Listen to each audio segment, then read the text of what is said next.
importa isso, né? Se é homem, se é mulher. Você sempre vai ter um atendimento digno na delegacia de polícia. Por quê? Porque ali a gente está vocacionado. Não tem como trabalhar na DEAN uma pessoa que não seja vocacionada. Ali só tem gente vocacionada. Não adianta chegar ali, sou servidor, quero trabalhar na DEAN. Não, tem que ter vocação, porque a parada ali é comovente. Tem casos, cara, que são muito comoventes, inclusive envolve criança. Porque a DEAN, não sei se você que está me assistindo mulher, sabe, né? E não sei se você sabe, sim, a gente não atende somente mulheres. A gente também atende crianças vítimas de crimes sexuais. Parceiro, você pegar uma criança, se eu falar o que eu vivi, não tem nem um mês, deve ter no máximo um mês, cara, o pessoal que vai ficar chocado. Me permite contar uma história de uma criança, cara? Total, parceiro. Pessoal, olha a história que eu vivi recentemente, não deve ter um mês, cara. Chocou. Chegou um pai com uma criança de 6 anos. Gente, criança de 6 aninhos, uma bebezinha, uma menininha. Pô, sou pai, tenho 2 filhos, não tem como não me colocar na situação do pai. Eu tenho um filho de 6 anos. E você tem um filho de 6 anos, você acabou de falar com o Davi aí. Então, o que acontece? O pai chegou lá e começou a conversar comigo. Olha só, o avô dela afetivo, que era o marido da avó, cometeu violência sexual em relação à criança. Aí eu pensei, porra, como um avô afetivo que vive com a avó vai cometer uma criança de 6 anos, um bebê? E ele foi me contando. E eu comecei a ficar chocado com o que ele contou. Mas o que mais me impressionou é que aquela criança, ela estava brincando, porque na Delegacia da Mulher a gente tem um espacinho justamente com esse apoio para a criança, acolhedor. Tem brinquedinho para menina, brinquedo para menino, para as crianças ficarem brincando. Aí a menina chegou e foi me contar o que aconteceu. Cara, aquilo ali partiu meu coração, uma facada. Então, se você não tiver o dom da vocação ali na hora, você, porra, cara, tu não aguenta, tu vai para casa, tu não consegue nem mais dormir, tu não trabalha mais. Então, o resumo da história foi o seguinte, olha o que as palavras da menina, enquanto eu falava com o pai estava me contando a história e o pai queria fazer justiça com as próprias mãos. Eu vou lá, vou matar. Eu falei, irmão, não faz isso, tu vai trocar de lugar com ele. Deixa a polícia atuar. Olha o que a menina me contou, cara. Olha que história, agora de 6 anos. Eu falei assim, tio, olha só, tio. E claro, esse depoimento dela, ele é tomado por uma equipe especializada. Ela só conversou comigo informalmente, tendo em vista que o pai estava com ela conversando, ela veio já amadurecida, agora de 6 anos, veio falar para mim. Espontaneamente. Assim, espontâneo, ninguém perguntou, estava ouvindo o pai, porque o pai estava relatando o fato. Então, estava fazendo o registro do que o pai falou. Ela veio, largou a brincadeirinha dela, a gente estava falando até baixo. Ela, tio, eu estava lá, aí o meu vô, eu vou falar de um jeito mais suave, porque a gente está ao vivo aqui, né? Não vou ser um cara grosso, eu vou falar de um jeito mais suave. Ele mostrou o negócio dele lá. Aí falou assim para mim, chupa. Pô, gente, uma criança de 6 anos falando assim comigo. Aí eu falei assim, chupa. Mano. Aí eu falei assim, vô, não vou fazer isso. Aí olha que a criança me falou, mas o vô falou assim, então bota a mão. Aí ela falou assim, eu botei a mão e fiquei fazendo assim, no negócio do vovô. Cara, não tem como. Cara. Eu me arrepio de lembrar. Caralho, mano. Cara, não tem como você não sensibilizar com isso. A tua vontade na hora é levantar e ir lá pegar o avô e encher ele de porrada. No mínimo. É o mínimo, é te dar vontade. Teu sangue ferve. Uma criança, um anjo, uma indefesa, cara. E avô afetivo, que vive com a avó. Não é avô biológico. Então, assim, se você não parar ali e respirar, eu penso nos meus filhos, que eu tenho 2. Você também é pai. Sim. Você que está me assistindo, que é pai, que é mãe, não tem como... Eu tô arrepiado aqui. Não tem como você não sensibilizar com a história dessa.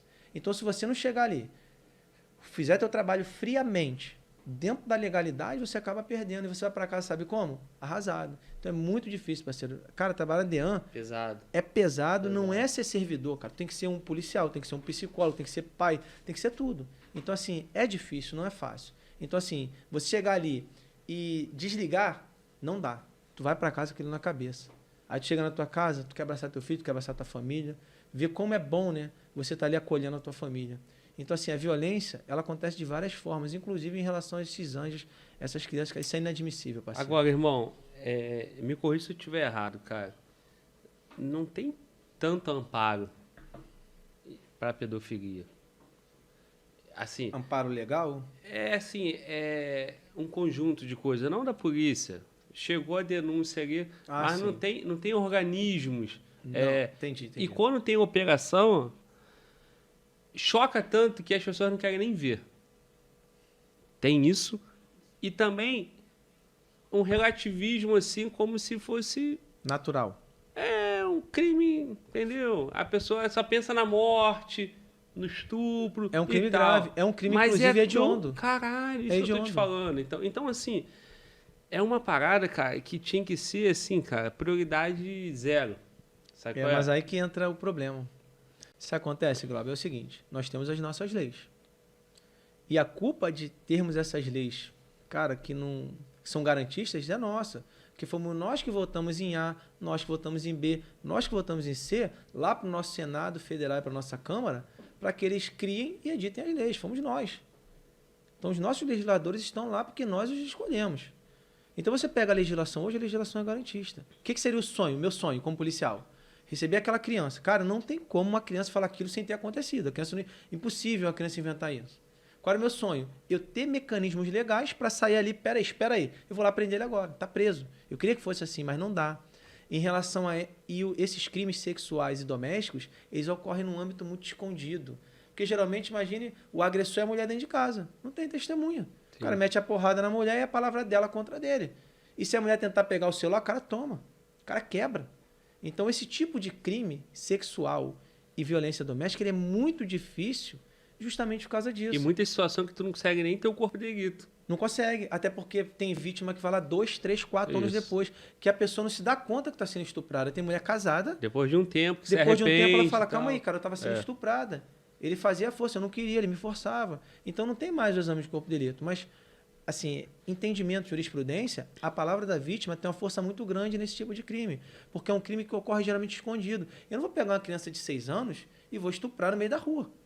O agressor pensa o quê? Vou estuprar escondidinho, só tenho ela aqui. Brincando. Tá brincando, senta aqui no colo do tio, senta aqui no colo do vovô. Então é um crime que acontece escondido. Então tem isso. Então os mecanismos legais para reprimir esse crime, eles são muito, digamos, pequenos, quando na verdade deveriam ser um pouquinho mais eficazes. A gente consegue, mas aí você tem que tocar um inquérito policial que vai demorar 2, 3, 4, 5 anos para você tentar prender um cara como esse que não está no flagrante, que o crime já aconteceu há já uma semana, 2, 3. Porque a criança, quando sofreu essa agressão, ela não contou o pai imediatamente.